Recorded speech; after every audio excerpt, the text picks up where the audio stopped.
working in media, you can't afford to have that. You can't even afford to have exaggeration, such as this brand is the best brand in the world, in the Philippines.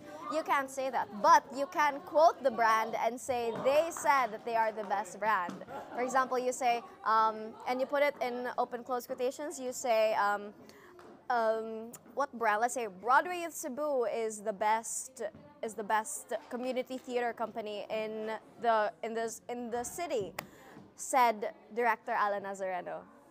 But you cannot claim that as the writer. So those are the little things we'd argue about with the writers. I understood the pressure of publishing this amazing piece and ensuring that audiences were engaged without insulting your partner brands, without insulting your heads up, without insulting your heads, your managers.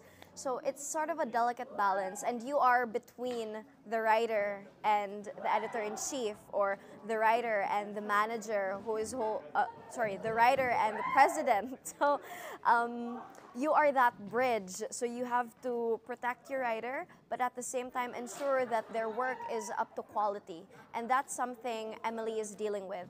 She even has a line where she goes, I have a duty to my audience, my publisher, my advertisers. Because it's true, especially since I was working in marketing.